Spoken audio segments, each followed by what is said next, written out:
In a shocking turn of events, Ukraine has successfully launched a devastating series of attacks on Russian military infrastructure, this time using cheap yet highly effective drones.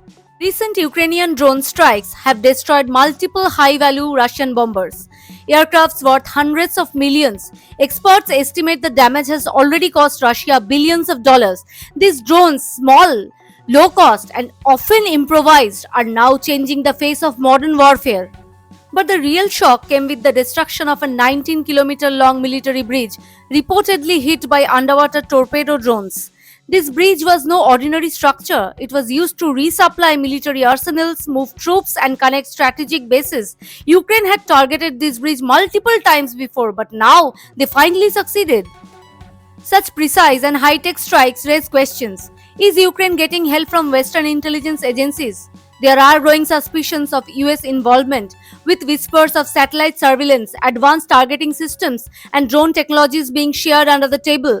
Because, let's be honest, Ukraine alone may not have pulled this off without serious outside support. And now, Europe holds its breath. The UK is reportedly mounting nuclear warheads onto American F 35 fifth generation fighters, a move signaling that Europe is preparing for a potential retaliation.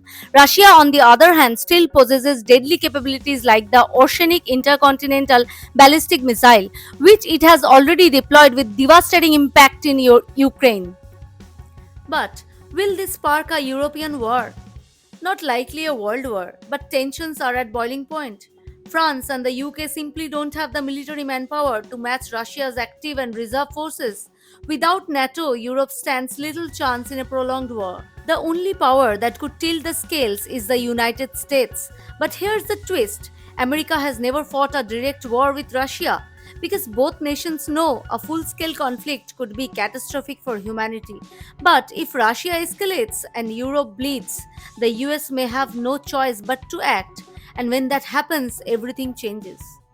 The war in Ukraine is no longer just about territory, it's now a high stake chase game involving satellites, submarines, and silent allies. The next move could redraw the map of Europe forever. Stay tuned for more updates as this dangerous game unfolds. Subscribe for the real time analysis and let us know in the comments, do you think Europe is on the edge of war?